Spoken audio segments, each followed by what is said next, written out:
はい、皆さん、こんにちは。秀樹です。ロストジェネレーションブルースとともに語る第2弾なんですけれども、今日はね、大学の頃に、アルバイトをしていた、その話をしたいと思いますね。高校の時の同級生が、立教大学っていうところに行ってましてね、で、そこのそのヨットサークルかなに入ってたんですね。彼とね、仲良かったこともあって、でしかも下宿が結構近かったのでですね、学校は違えどよく会ってたりしたんですが、その彼がね、ある時アルバイトに誘ってくれたんですよ。でそれはどんなバイトかというと、TBS ですね、テレビ局の TBS、ここでの仕事なんですね。で、ある日呼ばれて、その彼と一緒に行ったんですけれども、赤坂のね、今新しい、建屋になりましたけど、昔の建屋でね、まだちょっとなんか空き地というかそんなのも残ってたと思うんですけれども、結構あそこ坂なんですよね、赤坂っていうぐらいなんで。そこ坂を登って行きますとね、ちゃんとした正面玄関ではなくて、第二玄関みたいなね、そんなとこから入ったと思います。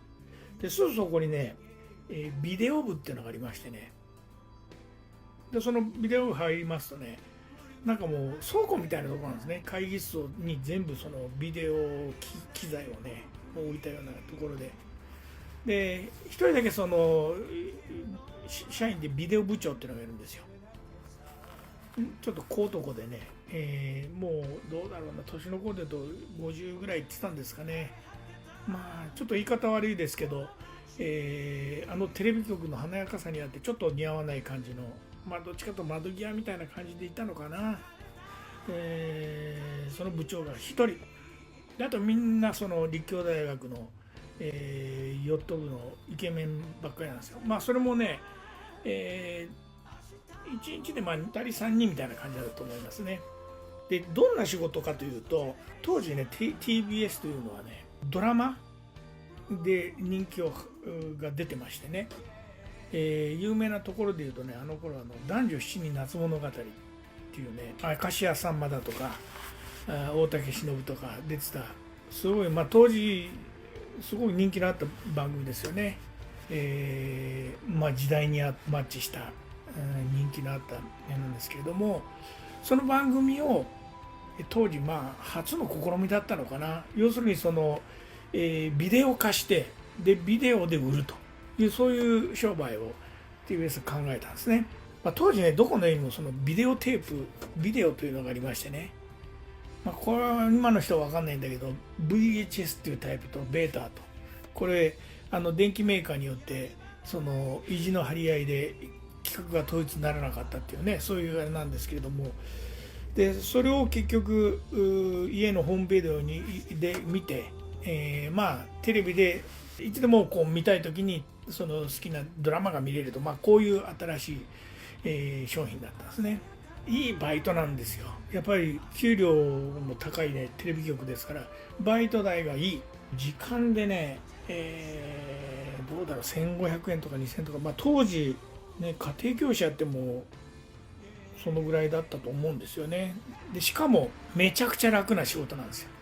なんでかというと、ダビングと言いましてね、元のそのテレビ局で放映用に使ったそのマスターテープっていうのを等速、他のいわゆるビデオテープにダビングするわけですよね。それで結局具体的にそのビデオを撮ったやつを商品にしていくという、ある意味本当にその生産現場なんですよね。その部屋にあったのがね、結局 VHS で何台ぐらいかな、100台までいかないと思うんですけど、かなりのこう、ビデオテープデッキっていうのかなのがありまして、で小型のそのベータっていうのも20ぐらいあったと思いますね。とにかくもうビデオデッキルームなんですよね。その僕たちその学生のアルバイトっていうのは、そこのビデオデッキに1本ずつ新しいビデオを入れて、で、ちゃんと巻きが乱れてないかチェックして、でスタンバイさせると。でそれでビデオ部長がね、スタートボタンを押すわけです。でこのマスターテープには、45分のそのテレビ番組が2本入ってるんで1時間半ですね。このスタートすると1時間半、つまりそれがダビング終わるまでずっと暇なんですよ。やることないんです。それでその間じゃあ何やるかっていうと何もないわけですよ。で、ちょっとじゃあ外行ってきますと言ってお茶しに行くこともできますけれども、まあ学生なんでお金持ってないんでね、時間を潰すんですが、まあ僕なんかよくやってたのはとにかくテレビ局の中のその歩き回ると。でそうするとね、どっかで、スタジオで撮影やってるんですよね。でまあ多少外からこう見学できるようにそのガラス張りのところになっていたりして、まあそれを見るわけですよ。で時間潰すと。まあ、この仕事はね結局大学の間ずっとやってましたね。まあその当時の有名人、芸能人、あと政治家、まあ選挙なんかがあるとね政治家を呼ぶとほとんど見ましたね。テープが1時間半で終わりますんで、その終わるちょっと前ぐらいにまた部屋に戻って、で全部録音できたら一本一本ちゃんと録音できてるかなっていうのを、まあ、飛ばしでスキップして、時間かけずにチェックするわけです。でそうしてまた今度は新しいテープを入れてスタートと。で今度はその、録画できたやつの、背中とこの表にその TBS のこの番組のシールがあるんですよね。でそれを貼って、いわゆる製品用のカバーに入れて、で、おしまいと。段ボールかなんかに詰めておしまいと。まあこういうことなんです。でただね、拘束時間は長いんですよね。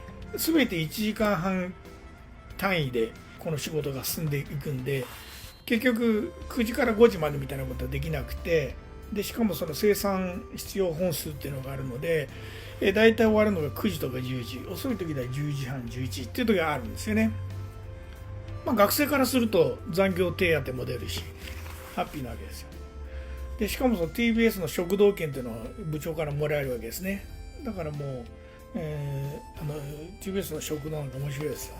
本当に学生食堂の金額でもうちょっとこう、いい料理が出るみたいな感じでね、まあ、そんな、仕事をやってましたね。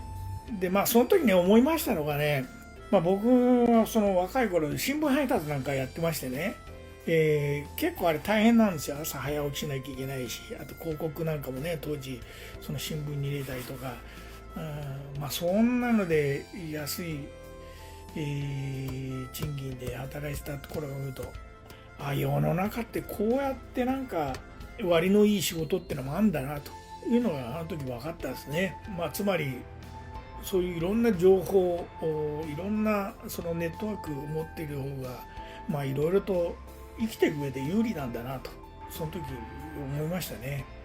まあこれもね非常に楽しい思い出ですね。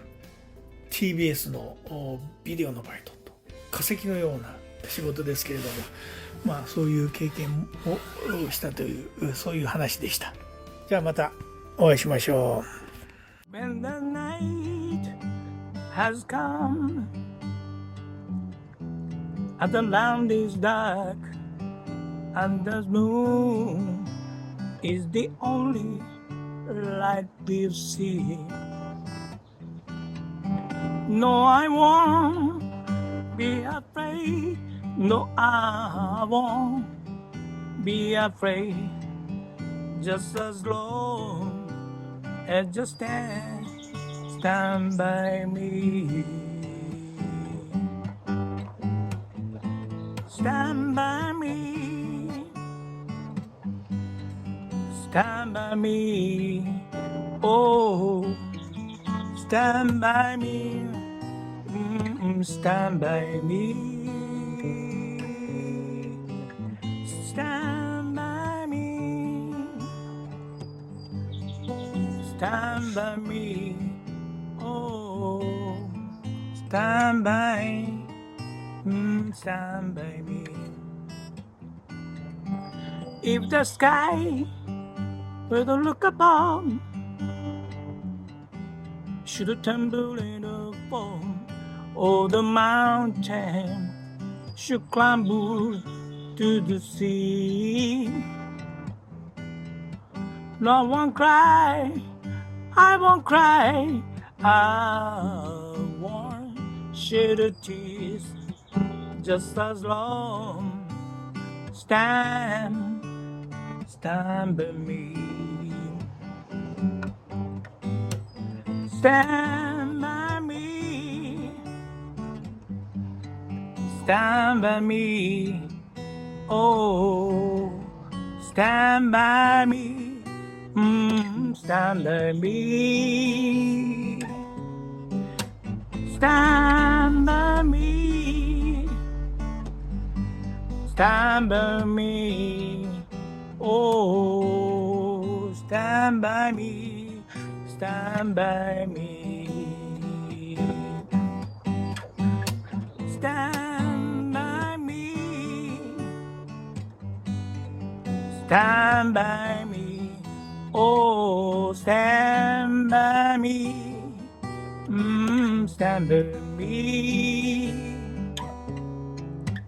Stand by me. Stand by me. Oh, stand by me. Stand by me.